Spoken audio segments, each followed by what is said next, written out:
When your space has the long-lasting, noticeable scent of Airwick Vibrant Scented Oils, it'll be the spot for everyone. From book club to game night, the kids can even host their friends. Whoa, it smells amazing.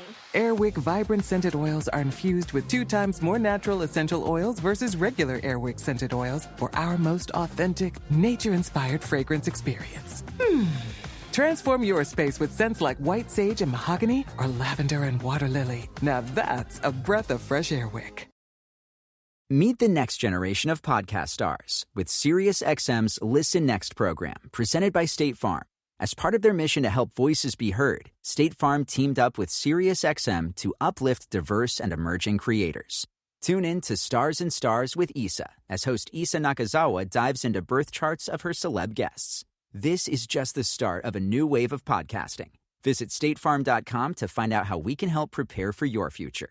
Like a good neighbor, State Farm is there. Hey, yo, what's good? Check it out. This your boy, Elder Sensei, one half of the legendary Artifacts. You are right now in tune to my man, Tim Einenkel, at the library on rapstation.com. Let's get it popping, y'all. Artifacts. Peace, Elder Sensei. I'm out.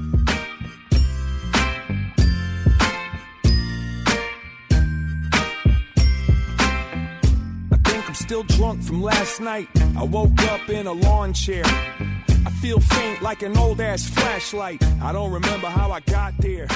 Waiting at the train stop, hoping that. You know what? Go ahead and start recording. This is important. I can't even grow a beard. I've tried, and it just doesn't work. That's why people are always like, "Why you got a soul pack?" Because I can't grow hair. Like, this is as close as it gets.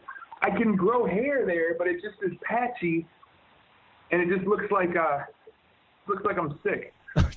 So this I had a mustache one for about for about a year. I rocked a mustache and a ponytail. And everybody thought I looked like Ant. I might have passed out at the airport bar. Everybody wanna see a falling star. I might have thrown up in a rental car. I might have woke up in a reservoir. I might have got robbed at Mardi Gras. I'm good. What do you want to talk about? I want to talk about something you said during that documentary, Adult Rappers. That's cool. Yeah, we can talk about that. What I thought about when I watched the documentary and then I saw your part and even everyone else's part, there's a moment where rock and rollers, right? They could be a quote unquote old, right? And then rappers are not supposed to get old, or if they do, they just stop doing what they love to do. I guess for you, was there a moment where, when you had there was that realization? Well, no, I can't. Like you said, like you have to grow up. But was there ever concern that like, oh crap, I'm gonna have to grow up and financially I might be screwed because I don't have that audience? Or did you know that audience would go with you? Oh, of course I didn't know that the audience would go with me. But here's the thing, man. I don't know if I can fit into the standard bucket here, because the truth is I quit rapping out of frustration. But it happened before anybody even heard about who I was. You know what I mean? Like, I quit a long time ago. And after I quit, then people started paying attention. I quit. I was probably about 26 or 27 when I was like, man, I'm not doing this. I'm gonna go figure something else out. And the minute I started putting my energy into figuring something else out and treating rap as going back to just treating it as a hobby is when it took off. And so, we had started Rhymesayers, and it was like after Overcast came out, and we were just playing local shows, and it was fun and dandy and good. But I stopped trying to obtain that LL Cool J idea of what being a rapper was. You know what I'm saying? I stopped, all my heroes, I stopped trying to obtain that thing that they had, and just I went back to just doing it for the free beer. Right. And when I did that, it's almost as if the weight was lifted off of me to become something. And that's when I actually could loosen into it and just, instead of becoming something, I let that something become me, if that makes any sense, Yeah. And it sounds really hippie-ish to say it like that, but I don't really know how else to say it, And everybody that knows me probably remembers when I was like, man, nah, I'm cool. I'm not going to Scribble Jam. I didn't go to Scribble Jam with them dudes. I was like, I'm not doing these things. And then after all that, then people started going, hey, I'll pay you to come play a show in Dallas. Hey, I'll pay you to come to Chicago. And so then I was like, well, yeah, I'll come down there for the weekend. They're going to give me $200 to come and rap, plus cover my travel expenses. Yeah. Well, why wouldn't I do that on the weekend? I got the weekend off anyway. You know what I'm saying? It's like when that happened for me is when suddenly everything opened up for me, you know. And it's crazy because I was older than most of my peers by about 5 years. You know, I think I'm older than, like, you know, if you look at, like, the peer group I was in the late 90s, the LPs and the Merces and the Aesop Rocks and the Sage Francises, I was a little bit older than them dudes. I didn't act like it, but and so, you know, I was the result of somebody who had already given up and retired. You know, it's funny, me and Anthony have this joke right now especially about this record being called Fishing Blues. We're just waiting for somebody to go, hey, so what does this mean? Are you going to retire soon? So I can zing them with this joke that I'm not going to give you right now because I'm giving you tons of other just quality shit. So I'm gonna save this for when Spin Magazine calls. That's a joke. I can't believe it. Okay. Anyway. I made those financial decisions prior to rap clicking. I got myself into a good job with a ceiling that I could continue to bust through, and I was gonna end up in sales, working for commission, and just stacking chips, you know. And I was good at it, you know.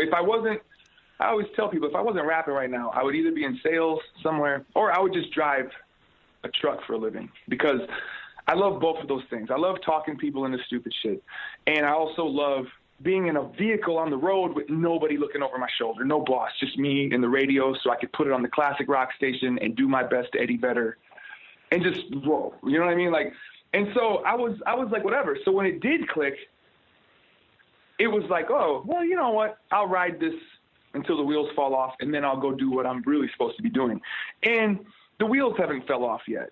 Now, you know, I've been able to set up a situation for myself, especially like financially, but also just as a personal reward.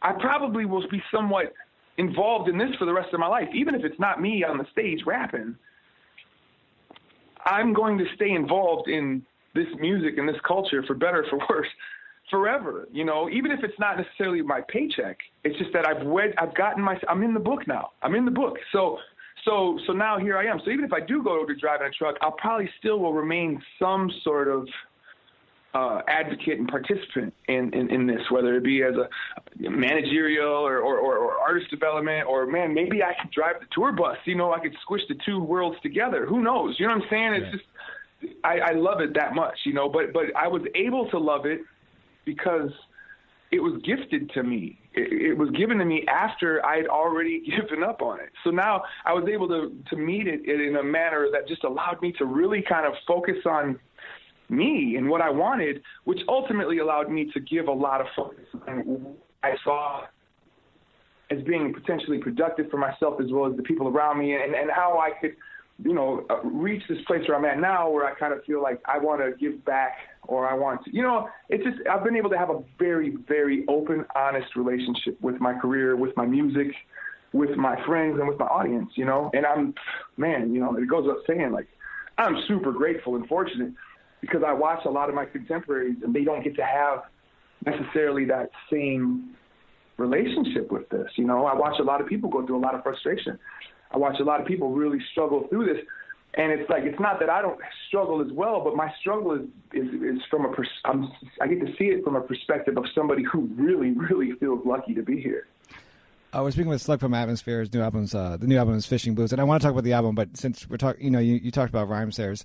So, was there in 1995? Was there for you a business plan on this? And then, how did you know? I guess, how many years were you willing to put in before you know, if it wasn't successful, it'd be like, all right, I got to leave. And then, you know, and now that it is, now it's 21 years later. How did you know? I guess, is there a business plan, or is there a different goal with Rhymesayers? You know, that's a question. It kind of goes back to what I was speaking on before, where I had made that choice to leave years ago. So once I got back in, it was like, well, I'll just kind of continue to go wherever it'll take me. And that turned into going everywhere. And now I don't think there ever is a choice of leaving. You know, I was talking to Ann about this the other day. I was like, hey, you know, at some point, our bodies are just not going to be able to do this tour thing, you know? And, right. and he's like, yeah, I get that. But what does that mean for us? And I think it still means we're still going to hang out and make music. It just means nobody might care, you know? And so what? Because I think at the core of it, when we are creating music, it is about that moment of making it. You know, we don't necessarily consider if people will hear it or if people will like it until way after the fact. But when we're making it, it is just about this moment of trying to impress each other. I'm just trying to make him laugh or trying to make him smile or trying to make him, you know, make that face and go, ooh, like he just smelled something really bad. And so I guess I don't know if there is a contingency for that anymore. I feel it's like it's too late for that. You know, I think there was maybe a time somewhere in the middle of the 2000s where I started to get nervous and really worry about like long-term finances and things of that nature, because there was a lot of money pouring in and I didn't know what to do with it. My parents didn't do money right. You know what I'm saying? Yeah. Nobody taught my parents how to do it. Their parents didn't do it. So nobody taught me how to do it. So when money started coming, I was, you know, I mean, man, I was poor rich, you know what I'm saying? Like I was buying the bar for everybody. I was spending money. I was taking trips. I was flying people around. I was just spending it because it was new to me. And somewhere in there, you know, coupled with a few tragic events that happened in a few just like soul searching moments, it all came together. I had this realization that it's okay. Everything's going to be okay. I just gotta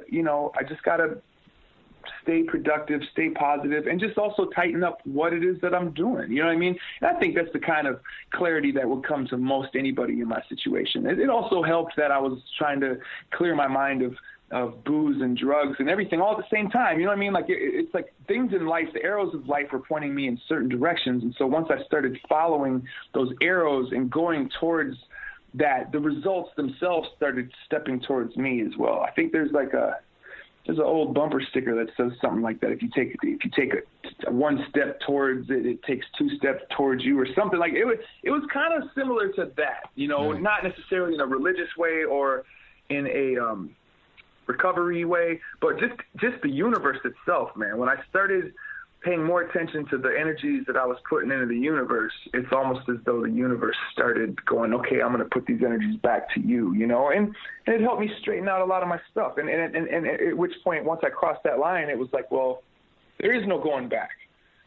You know, like even if I do end up going back to school, let's say, and deciding to go be a teacher, I want to go to school so I can be get my doctorate or be a teacher or be a professor. Who knows what could I ever teach a kid? I don't know. But this is always going to be a part of who I am. And I'm going to continue to advocate and work for this culture regardless. You've talked about in interviews regarding the album Fishing Blues that you kind of, you know, someone asked you about the fishing comparison. And you talked about it's similar to fishing because what you're doing is providing for your families, and it's also become a recreational sport for you guys. But if you think about work in general, whether it's what you do or what Joe Schmo does, right? There's an extra pressure to it, especially when you're providing for families. For you, does that pressure motivate you in your art, or do you ever get or does it maybe create like writer's block for you because you're putting maybe so much pressure on yourself? I would say more of the motivational side, the inspirational side. You know, as far as obtaining resources, the majority of those resources come from touring. And so there's a interesting kind of love-hate situation there where it's like, well, I miss my family because I'm providing for my family. I have to leave my family in order to provide for my family, you know? So that doesn't really make its way into the songwriting necessarily. The songwriting I've never really suffered from writer's block, ever. I think you could accuse me of suffering from inability to come up with some new ideas to write about, or you could accuse me of suffering from maybe wearing blinders, and I come up with a topic and I just run straight towards that topic now. You know what I mean? Like, I still have my flaws when it comes to writing, and I still have my challenges and things that I'm trying to learn, but I've never really had the thing where I sit down and I just can't write. I've had moments where I don't have time to sit down and write because I'm juggling family stuff or juggling atmosphere stuff on the business side. But yeah, I've never felt like under the weight of responsibility, I can't write a song. But I have felt under the weight of responsibility, I want to call in sick today, but I can't. Right. I don't have the luxury of being able to call in sick. I'm going to have to cut my hand off if I want to not go on stage today, and maybe I've considered that. I don't know. But besides, I don't feel like, I don't necessarily feel I've ever, I guess what you're saying is the results of the work, has it ever hindered the work? Yes. I don't think so. I feel like in that way I'm probably fortunate as well. Now, there is a love-hate relationship with it, because once you become dependent on anything, whether you're dependent on being a rapper, rapping, hitting stage, dependent on your job, dependent on your parents, dependent on anything that you're dependent on, you're also going to learn to resent, because that's the root of dependency. And so, yeah, there's definitely places and areas where I've resented the fact that I have to get on a flight to leave Europe when my 11-year-old just broke his arm back home, things of that nature, where it's like I want to be there for him, but I can't call Europe and be like, hey, Europe, my kid broke his arm, I can't come, so sorry. You know what I mean? Like, I was never in that position. I know maybe if I'd have made a ton more money, I wouldn't have had to have worried about that. And maybe I could have called Europe. I don't even have Europe's phone number, to be honest. But maybe I could have called Europe and be like, hey, I can't come. But we never made so much money that I could just totally ignore money. Right. You don't have you don't have a sick day, right? I mean, basic 9-to-5 jobs have sick days, and you can't do that. But it's crazy, though, because, let's say a 9-to-5 job, a sick day could get you fired. You could be like, look, I can't come. And they could be like, look, you're all out of sick days. And it's like, look, I can't come. Look, if you don't come, we're going to find somebody else to do this for you. Right. Whereas in my place, a sick day just means, well, then you're not getting this money. Right. Or you're going to lose some fans. But you're not going to lose your job. So it's a crazy comparison. You know what I'm saying? Right. Because it's like, ultimately, I won't get fired for having a sick day. I might piss off an audience. I might piss off a promoter. And, I might lose a good chunk of money, you know what I'm saying? And so it's crazy to have to navigate that, because, in a way, life was easier when I was driving trucks and I could just call in sick, but it wasn't better. Life wasn't better. It just was easier. I actually have a quick question, and I'm trying to ask this question in a way that I'm not trying to belittle the album in general, album making process in general versus the mixtape process, because it seems like artists have to have a different, like you're mentioning, a different approach financially, right? Like, you're going on tour to make money, and I guess my question is, are you, as you've gotten older and as you've been in this business longer, do you have to approach an album making process as if you might approach the mixtape back in the day, where you're really just getting your music out there so people know you're still doing stuff? Or we talk about this. We've discussed this, because me and Anthony are both, we realize the amount of time and effort that we put into a project compared to the amount of time and effort that that maybe the times dictates gets put into a project. It's a different thing now, but we're old and we grew up making albums. And so it's hard to break out of that mind state. With this current album, in a way, I was trying to break out of a certain mind state that comes with that. And that is, we would have a tendency to take our music super serious, because we were born from an era of rap that did take itself very serious. And that informed me, and that helped create who I am as an MC. And then as I got older, I became even more serious. And it's like every song has to have some sort of point. It's like I'm trying to save the world here, blah. Whereas I'm trying to learn how to get back to like going, you know what, sometimes it can just be for fun. And I don't want to like compare that to the mixtape world, but in a way, it took some of the pressure off some of the actual songwriting in a sense. Not I don't want to say songwriting because I don't want to belittle those songs either, but it took the pressure off like how serious something has to take itself. Like I feel like in a way my writing became like almost like self-aware. It's like I'm aware that I'm writing. My writing is aware of itself, and it has to, and on the Southsiders record, I kind of feel like I just finally was starting to get back in touch with a side of myself with a little bit of sarcasm and a little bit of the making fun of the fact that my songs are self-aware instead of making those self-aware songs like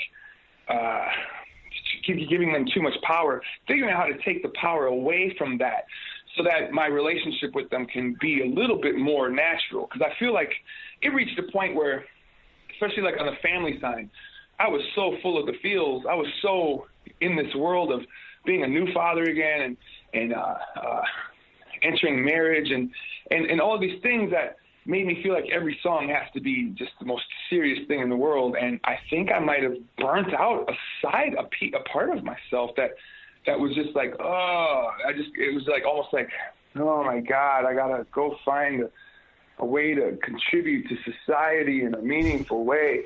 When there's a part of me that just kind of wants to kick it and be stupid and crack jokes, you know what I mean? And so I feel like Southsiders, I started to figure it out again. Not fully, but here, Fishing Blues, getting a little closer. And ultimately, the goal is to just be very well-rounded. And when I say well-rounded, I don't mean necessarily in style. You're never going to hear me try to flip the styles that the kids are doing because that would be a little disingenuous. But well-rounded as just a human. Well-rounded. I want to be as well-rounded on the mic as I am in life, in person. Like you're talking to me right now, and you might hear me crack dumb little jokes and all that silly self-deprecating stuff that people used to say about me. It's all there because it's part of who I am. But the records weren't necessarily reflecting that for a little while. And now I feel like we're starting to get back to reflecting those sides, which is beautiful because so is Anthony. Anthony is reflecting more sides of himself as well inside of the music. And so it's almost like both of us we really got to a place, and who knows why, why does art become a caricature of itself? Why does it become self-aware? Well, it's because you go through things. Life is a struggle, and so you try to reflect those struggles. But if that's all you're pushing out is and talking about is the struggles of life, then when do we get to have a barbecue? Right. But for you, like what is, and not to be a Debbie Downer and talk about a serious track on the album, but for example, Pure Evil, right? You address police brutality, and you do it from a point of view of a police officer. So for you, what is that breaking point where you're like, all right, I have to talk about this. I can't just, I don't want to, but I have to. Like, what is that breaking point for you to write a song like Pure Evil? You never know. You know what I'm saying? Like, that song is a song I've been trying to write for, like, a long time. In fact, I touched off on that on a song on Lucy Ford. I touched off on it on a song, there's a song called Less One that we put out on Sad Clown 12, one of the Sad Clowns. I've touched on the concept of police brutality or police corruption, or because it's relevant to my life. It's relevant to my city. My city has always had a problem, much like most of the cities in this country. It all depends on how you fit into my spectrum, from lectures to handcuffs to beatdowns to death wish. I was told to tell a one-sided story, and that's why I had to eliminate your perspective. I was afraid for my death. I had to make an assessment. Ain't my day to be checked. I felt the weight on my chest. I was told to tell a one-sided story. So say a prayer, cause this one's gone to heaven. Innocence is a submissive position. To be honest, that song in particular, Pure Evil, I was having a conversation with a friend about a year ago, and we were talking about the situation we were actually talking about the Mike Brown thing. And he had said a line. He said this line about, he was like, it's like these cops are trained now to make sure that it's a one-sided story. And that was the clicking point for me when I finally had the one line that I could build the whole song upon. And that's in the song Pure Evil. I say it twice in the song. I was told to tell a one-sided story. And that was kind of my way to reference the conversation that I had with, he's an MC from here named Precise, really dope rhymer from Minneapolis named Precise. You know, that was my way to reference the conversation I had with Precise so that Precise would remember. It was kind of like a little subliminal shout out to him. Yes. Like he told me I was told to tell a one-sided story, even though I took it and turned it into the cops narrative. You know what I mean? Mm-hmm. But, and so a year ago is when I wrote that song after me and him had that conversation, you know, and I told him, I was like, hey, I'm going to take that line and I'm going to go make a song off of that. And he was like, do it, you know, and I was like, all right. So I went and did it. And the great thing is, I'm glad I wrote the song. It's an important song to me. But also, I love being able to go, it's personal between me and Precise. And that will always be relevant.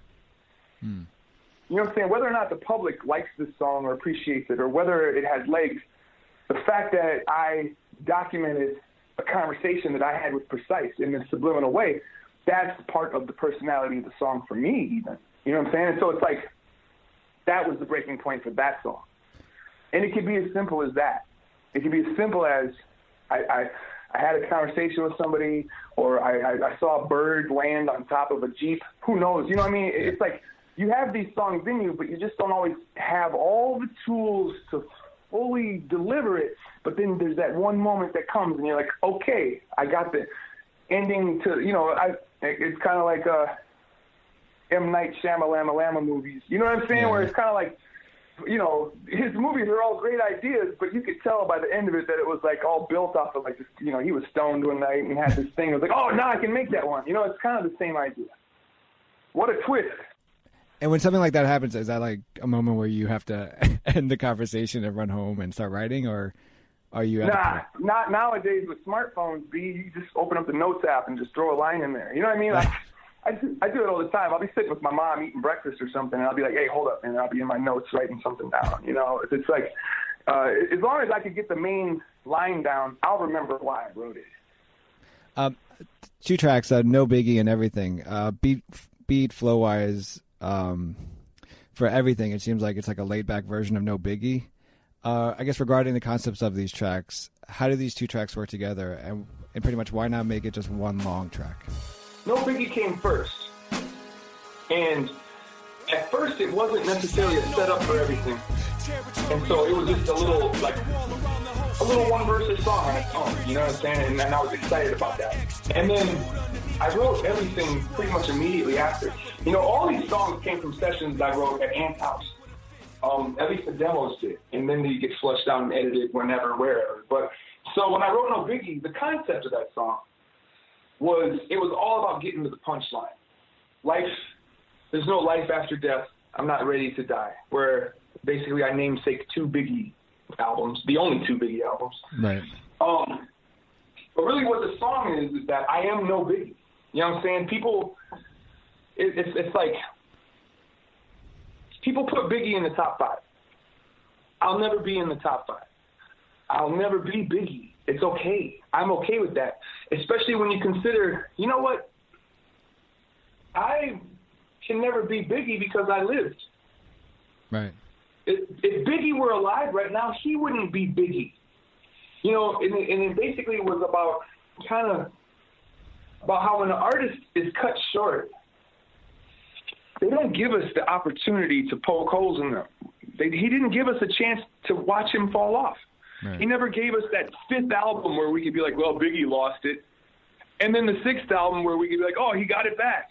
You know what I mean? It's like we didn't. So we put him in the top 5 by default when really we don't know where it would have went from there. And so those of us who are still here and still churning out album after album after album, we can't be Biggie. We'll never be able to top that because we're still here. You know, it's the same thing with Cobain. Cobain is hoisted up because, you know, obviously his material touched a lot of people, you know, myself included. But if he was still around, would he still be Cobain, or would the Foo Fighters have outdone it? Right.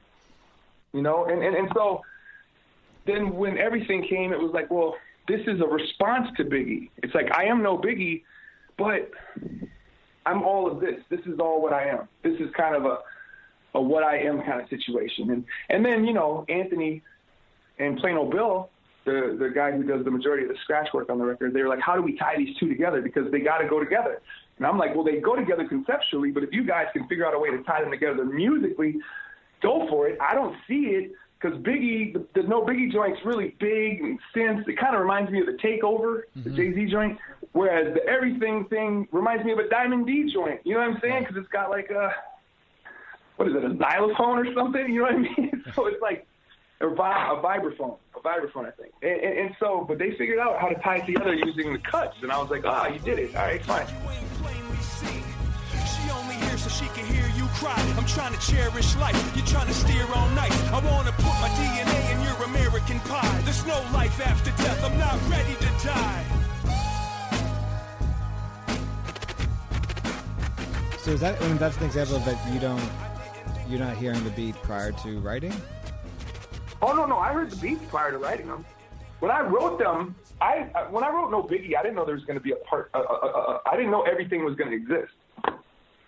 I wrote No Biggie to the beat, and then I wrote Everything as a different song. But then as I'm writing it, I'm like, oh, this ties into the Biggie joint. And Ant was like, well, we'll tie it together. And I'm like, I don't see how you're going to be able to tie these two together. But they did. They were able to. In my head, they would have went separately on the record, like not next to each other. But when because of the vibes are so different from each other that I was like, well, what are you're just like, so it's like going from fourth gear to first gear all of a sudden. You really want to do that? You know what I mean? But he was able to pull it off, which is dope to me, because when you can do that and make it feel, you know, without making anybody jerk out of their, you know, I feel like I'm way over explaining this, and I apologize for that. So, like, I guess ultimately, to me, the two songs go together. I just didn't think they were going to be next to each other until they showed me how they could go next to each other. But to specifically address what you asked a second ago, yeah, all beats, I get the beat before I write. Oh, okay. Always. It's really rare that I'll write much. Like, I might write a line or two because I thought about something funny or something that struck me, and I'll put those in my notes. And then they sit there in my notes and then I start listening to beats, and I go, oh, I'm going to write to this one. What does this beat feel like? What does it sound like?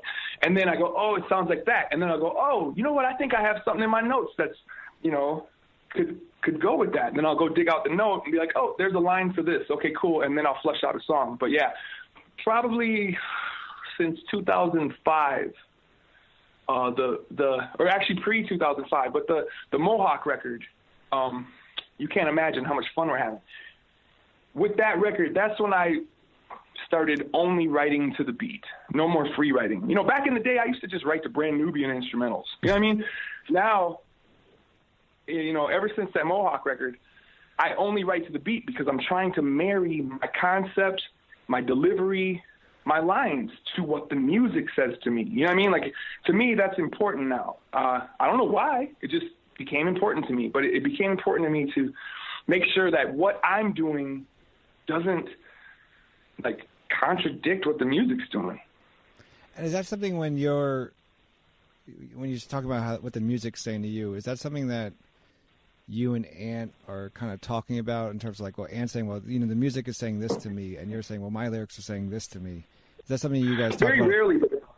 Sometimes he'll even, before he even plays me a beat, just so that I don't get stuck thinking something that's, like, if he ever makes a beat where he has an actual idea for what he thinks the song should be about, he'll tell me the idea before he pushes play. Okay. He'll go, oh, this next one, I think it should have something to do with this. And I'll be like, oh, okay. That way I go into it with a picture already, and I don't always agree. You know what I mean? And it's okay, though, because we're collaborative. Like, we both trust each other's judgment, 100%. Like, right. I've worked with a lot of people, never so much on Atmosphere Records, but just in general. I've worked with a ton of producers doing guest verses and all kinds of stuff. And I've never met anybody who I connect with the way I connect with Anthony as far as like our trust for each other's musicality, you know? And so sometimes he will have an idea. For instance, there was a song called The Last to Say on the Family Sign. It was a song about domestic abuse. And when he was going to give me the beat, he was like, hey, this is something, he's like, this, you're going to have to really dig inside yourself. This is the kind of song that you got to write a song that you're not, that you don't know if you're supposed to write. I was like, oh, okay. And he played it, and I immediately was like, you know what? There's a song that I've been, you know, wanting to write for a long time, but I've always been weird. Am I supposed to write it or not? There it is. And there was another time before that where he played me a beat, and it was called That Night. And that was on the You Can't Imagine record. And that was another one where he was like, this is really dark, and I don't want you to just write about a relationship. I want you to really kind of reach into write something that you're scared to write, you know? Mm-hmm. And he played it for me, and I was like, oh, my God. Like, I have something to write about here that I want to write. You know, and I made that song, and we didn't even know if we were going to release it. We were just like, well, we're glad we made it. Let's put it in the vault. But we ended up releasing it, and that was a song about a young woman that was raped and killed at one of our shows. Mm. And so there are times, like I say, where Anthony, he'll have maybe not necessarily the concept for the song, but he'll be like, hey, this song has to be something like this. Otherwise, you can't use it, you know? And it's like, okay, because if you don't give it to me, he's got other rappers to give it to. You know what I mean? So if the beat's good, obviously I want it because I'm greedy and selfish. But if it strikes that spot, you know, and to say those are two examples that I just gave you. There's probably 200 examples of times where I've been like, I don't know what to write to that. It's really good, but I don't know if I can do what you think this beat needs. And we just keep it moving. You know, no big deal. Like, he makes tons of beats, and I have tons of ideas. You know what I mean? And so it's like we don't really get too hung up when something's not connected. When do you know, I mean, for you, when do you know that you, like, how much time do you have to give it to, you know, that it's going to work or it's not going to work in terms of writing for a track? Oh, I know pretty much, like, in 10 minutes. Oh, it's... Yeah, it's like if he's playing me a beat and I sit down and start fumbling through my ideas, what does this beat say to me? If it says something to me that I'm just like, I've written that song a million times, or I don't know if I want to write that song, we just keep it moving, man. We just move to another beat, you know. Usually if I sit down and flesh out 8 bars, then I'm going to flesh out the whole song. Like, if I can get 8 bars of a verse, then I'm going to make a whole song. That doesn't mean that we're going to let anybody hear the song, though. And that's kind of like one of the freedoms we have with each other.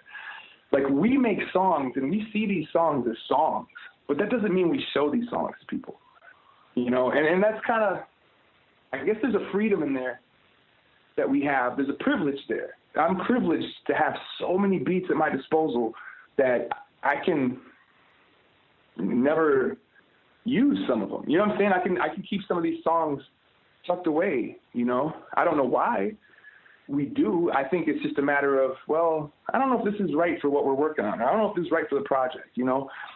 This last year, we released a bunch of loosies that weren't right for the project that very well could have ended up being just shelved. And for all those loosies we released, there's more loosies that we didn't release. You know what I mean? So it's like, I don't think there's a real science behind how or what we choose other than just whatever we're both feeling and what we're both agreeing on. Is the level of satisfaction for you different if you release a song to the public versus keeping it to yourself? I think when, you know, when you're able to see public opinion about something, there's a validation there that you crave, even if it's negative. You know, you want to know if you were right, you know, because it's like, for instance, there's a couple of songs in the Lucy section that came out over the year where I was like, yeah, I'm not feeling this one too much. But Ant's like, no, I really am. Let's put it out. So now we get to put it out and see how the public reacts. And then we go, I was right. Or, you were right. You know what I mean? And it works both ways. There's there's actually a couple of songs I think that were in the Lucy's that we didn't both necessarily agree on, but one of us felt so strongly about it that the other one goes, okay, I trust you. Put it out and let's see what happens. And then, you know, it's not like we hold anything against each other when one of us goes, told you so. It's like we both have that in our nature and in our personality. So therefore, we both relate to each other on that level, in that plane, in that area. So I want to talk about a couple more tracks on the album. Two more tracks. In Chasing New York, featuring A$AP Rock, I think you do something where you talk about your relationship with New York and you need acceptance for New York. And I was wondering, is this needing acceptance, is this for you as a person or needing acceptance from New York as an artist? As an artist, as a rapper. You know, as a kid, I grew up, you know, obviously idolizing New York. For the record, I'm 43. I'll be 44 next month. So if you go back to when I was 17, that was 1989. And in 1989, you know, New York was the heartbeat, you know, to this culture. You know what I'm saying? And so 1988, 1987, you know, Rakim, KRS-One, Juice Crew. You know what I mean? Like all of this stuff was like, this was my heartbeat. So as I got older and was like, I have to find LL Cool J and show him my raps. You know what I'm saying? Like I have to go to New York and I have to accomplish New York like a mountain. I got to climb that mountain, Mount Everest in New York, you know? And so that song was kind of about all of this time I spent idolizing and fetishizing New York to get out there and be like, oh, it's kind of like Chicago. You know what I mean? Like, not to diss New York, you know, but it was like I had put it on such a pedestal that when I finally got there was no way that it was going to be able to live up to my expectations. I went out there because I wanted New York to smell and feel like the movie Wild Style, movie Beat Street. You know what I mean? And then I got out there and it looked like Sex in the City. What year did you go out? First time I got to New York was probably, I'm going to take a guess here and say 1998. Yeah, that's when that's because I live in New York and I grew up here. But that's totally when, like 42nd Street became more like Disney. You know, Dog, the trains were clean, bro. I was like, what is this shit? You know, like the trains were clean. There's no graffiti. Very little. Some of the trains still had some graffiti on the inside. But, you know, because, dude, one of the first things I did when I got out there was get on the train and go. Take a train all the way up to the Bronx. Take a train back down, all the way down to, you know, figure out, take the 6th. What's the 6th? It's okay, the 6F. Get on that. You know what I mean? And through all that, it was good for me because it showed me a little bit about myself as far as how I had inflated this, or conflated, whichever one is the correct one, how I had created this space in my head for what it was supposed to be. And I feel like that helped me moving forward from there because obviously when I got to Paris, when I got to London, when I got to Amsterdam, when I started going all these different places, Tokyo, I started just going and really trying to just get my own experience of these places instead of trying to somehow extend the vicarious experience I'd already had with them. You know what I mean? And I really do think that in the long run, that lesson helped me to actually gather experiences that were actually informative to me on a real level, as opposed to, like I say, just trying to have these extensions of the weird, you know, faux experience that I had created in my head as a child. And from a hip-hop point of view, I was curious, do you think there is the benefit of not being from New York because, you know, you see artists that live in New York or grew up in New York and with their styles or creativity, they've become kind of more, I guess, complacent in that. So as an outsider, you have something else to, like, kind of, I guess, push for? I don't know if that makes sense. Here's the thing. There's a pro and a con. Obviously, the con is being from Minneapolis, nobody in New York wanted to hear your shit. Nobody in New York, none of the labels, none of the A&R guys. There was no point in sending a demo to anybody. That was a con, but it turned out to be a pro because that was part of what inspired us to just create our own space. You know, one of the other things was the lack of ability to network with other artists. That was a con, but that also turned out to be a pro because once I got to New York and saw all the weird internal beefs that went on between different artists, I didn't have none of those. So I was like Switzerland. I was friends with everybody. You know what I'm saying? I would go over here and hang out with this guy. And then the next time I came out, it was okay for me to hang out with this other guy. Even though these two guys didn't like each other, nobody disliked me because I didn't have any sort of like back history. I didn't go to high school with any of them. I didn't sleep with anybody's girlfriends back in the day, et cetera, et cetera. You know what I mean? So it was like there was no I should also clarify, or anybody's boyfriends. There was no pre-existing reasons to hate on me and Idea. And I'm going to say Idea because it was the two of us together. Right. We hit New York together. We hit LA together. We hit Tokyo together. We hit London together. You know, the two of us were inseparable for a long time. And we both would come in and people would show love from all sides of the ball of New York, or from all sides of the ball of Los Angeles. Like Los Angeles even more so, because the beefs in LA were real. Rappers hated each other out there locally. We'd get out there and it was okay for us to kick it with the Living Legends, then go over here, kick it with the Project Blow dudes, go over here, kick it with Dilated and the ABB dudes. You know what I'm saying? It was like we didn't have any of these pre-registered problems. To get into these crews, did you have to work extra hard to? Or the record preceded us, so that was helpful. But we still had to bop our way through to Coney Island. You know what I'm saying? Like, there were people that were like, I don't know who these dudes are. I don't know what they're about. But then once we freestyled, they were like, okay, these dudes are cool. You know what I'm saying? But we would have to prove, you know, but we were ready to do that. You know, so it wasn't like we showed up and people were like, oh, you're from Minneapolis? We love you. You know, it was like we'd get out there and people would be like, these dudes are from where? Okay. But the minute we grabbed the mic, and I'm not saying this to be just like a douche, but the minute we grabbed the mic, it was like, okay, you know, because we were monsters. My understanding from the title of the album, Fishing Blues, wasn't the original title of the album. Correct.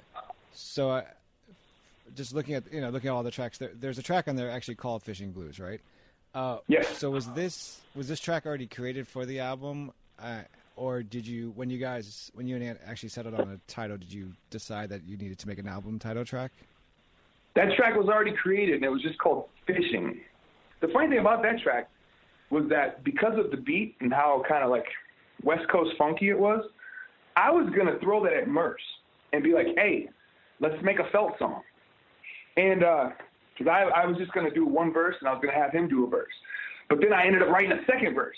And I was like, well, I guess it's an atmosphere song now. But we were like, well, it doesn't really sound like standard atmosphere music. You know what I mean? Like, a lot of our music is not that lighthearted and upbeat.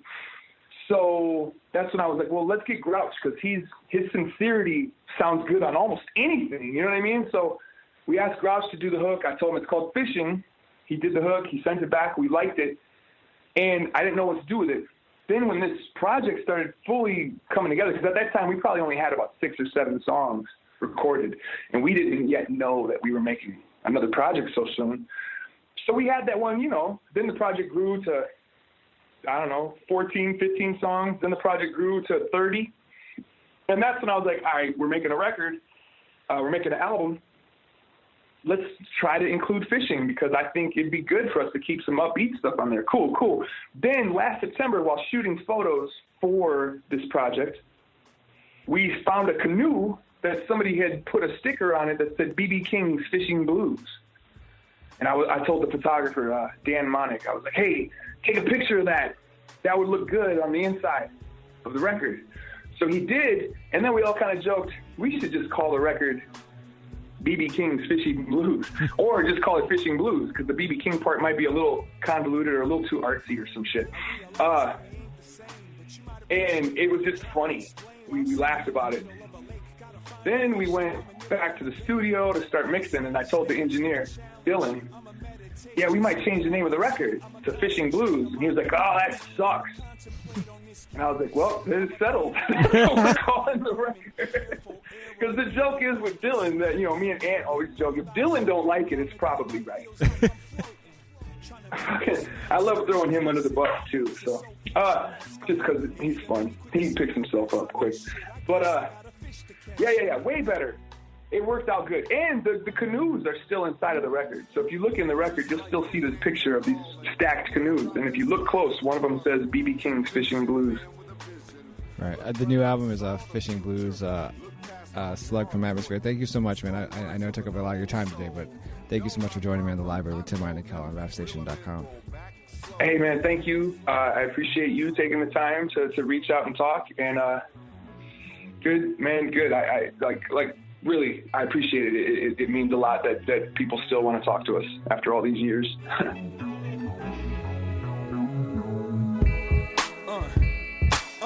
Everything looks clear in hindsight if you can adjust to the twilight. Trying to live enough life to last a lifetime. Roll with the ride like I'm supposed to survive.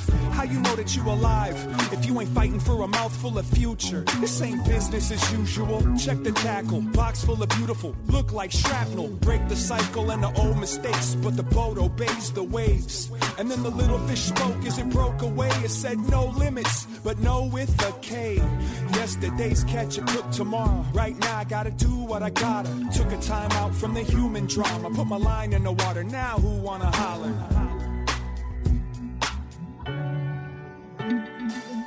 Just like an answer calling when I drop this line in the water. Keep fishing, man, with a vision. Look, brother, I saw the future. Look past, I'll draw it for you. Strong words of an old soul. Don't rock my boat, I told them. Reel them in, throw back slow. Just like an answer calling when I drop this line in the water.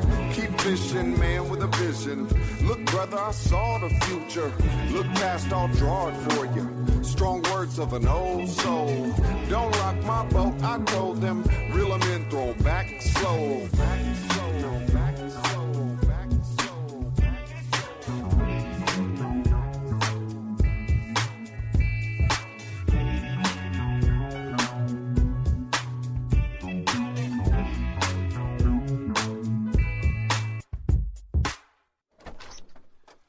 Hey, man, can you turn down the cowbell?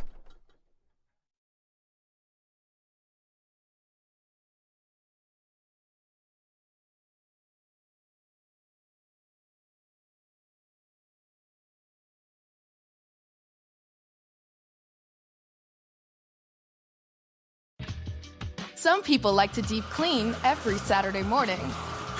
I prefer to spend a few minutes every day keeping things fresh with Lysol. Lysol's disinfecting wipes conveniently tackle surfaces, including remotes, tablets, and smartphones, killing 99.9% of viruses and bacteria. Don't just clean, Lysol clean.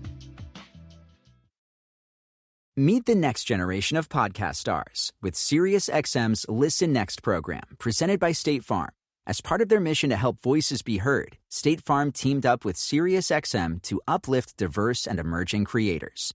Tune in to Stars and Stars with Issa, as host Issa Nakazawa dives into birth charts of her celeb guests. This is just the start of a new wave of podcasting. Visit statefarm.com to find out how we can help prepare for your future. Like a good neighbor, State Farm is there.